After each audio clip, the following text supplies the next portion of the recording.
बारामतीमधील कृषी प्रदर्शनात खुल्या पद्धतीने अधिक दर्जेदार व अधिक उत्पादन देणारा टोमॅटो तसेच काळा टोमॅटो व 29 प्रकारच्या टोमॅटोंचे देशी वाण, पॉली हाऊस किंवा शेडनेट मध्ये पिकवल्या जाणाऱ्या भाजीपाल्यांचा दर्जा उच्चतम राखला जातो।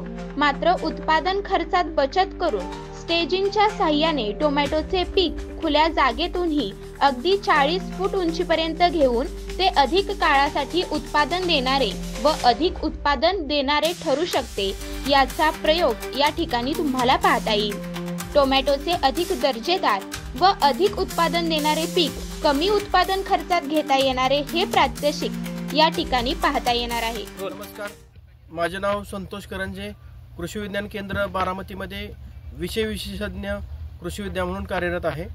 येत्या 16 ते 20 जानेवारीला कृषी विज्ञान केंद्र बारामतीमध्ये प्रात्यक्षिक आधारित कृषी प्रदर्शन आयोजित केलेलं आहे आणि त्याच्यामध्ये देशी बियाण्यांच्या प्रात्यक्षिक आपण केलेली आहेत।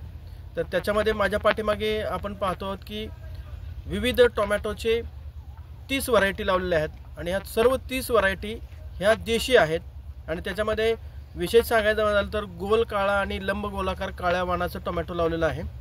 हे आयुर्वेदिक आणि आपल्याला पौष्टिक असं टोमॅटो आहे। आपण जे हायब्रिड टोमॅटो खातो त्याला सुवास राहिलेला नाही।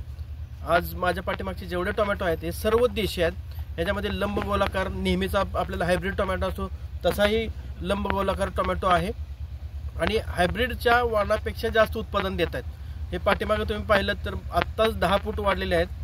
हे जर आपण आधार देत गेलो किंवा त्याला खाली लोअरिंग करत गेलो म्हणजे त्याला खाली उडून आपण बांधत गेलो तर हा सलग 40 फुटापर्यंत हायब्रिड टोमॅटो सारखा वाढू शकतो। ह्याच्यामध्ये चेरी टोमॅटो पण आहे आणि आपले नेहमीचे टोमॅटो पण आहे।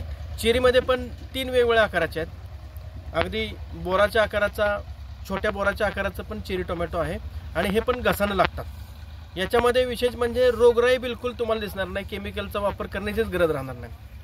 आज तुटा रोग आहे किंवा करपा आहे, भुरी रोग आहे, ह्यासारखे रोग या टोमॅटो किंवा मिरचीच्या पिकावर येत असतात। त्याच्या जर कंपॅरिझन केलं आपण, त्या दोन्हीची तुलना केली तर ह्याच्यामध्ये तुम्हाला रोगराई बिलकुल दिसली नाही आम्हाला। आज शेंड्यापर्यंत वाढ आहे ती सर्व हिरवीगार आहे, खालपासून वरपर्यंत टोमॅटो घसरला लागले आहेत। तुम्ही त्याच्यामध्ये जर घेतलं फुलं पण वरती आहेत आणि खाली टोमॅटो लागलेले आहे। तर ही किमया फक्त देशी बियाण्यात आहे आणि हे सर्व देशी बियाणे असल्यामुळं आज आपण हायब्रिडच्या जमान्यात जर असे टोमॅटो लावले आणि कमी औषधामध्ये खतामध्ये जर ही वाढवली तर निश्चित आपल्याला उत्पादन त्याचं जास्त येणार आहे। आज किमान 40 टनापर्यंत तरी हे टोमॅटो उत्पादन येतील आणि खर्चाच्या बाबतीत झालं तर तुमचा खताचा औषधाचा खर्च 50% पेक्षा कमी येईल आणि खतही वापरायचं झालं तर तुम्ही जैविक खतं वापरा। ह्याला म्हणजे निंबोळ्यासारखे किंवा जीवाणू खतं आहेत किंवा जैविक औषधं जे आहेत त्याची जर फवारण्या केल्या तरी आपल्याला कुठल्या कीड रोगाचा ह्याच्यामध्ये प्रादुर्भाव बिलकुल होणार नाही। उत्पन्न जेवढं येतं आहे ते मार्केटमध्ये विकायसाठी पण आपल्याला विशेष कष्ट घ्यावं लागणार नाही, कारण त्याची चव एकदा जर ग्राहकांना समजली तर निश्चित तुम्हाला हे मार्केटमध्ये पण चांगले चालणार आहेत। आज इथं उभं राहिलात तुम्ही आणि पाठीमागे जाऊन पाहिलात, त्याचा वास जर घेतला तर आपल्याला नॅचरल जो जुना वास आहे तो आत्ता अजून पण येतो। म्हणजे आपल्याला जुनं ते सोनं आपण म्हणतो, या पद्धतीने जुने बियाणं संवर्धन करून शेतकऱ्यांनी हेच बियाणं पुन्हा पुन्हा लावलं पाहिजे।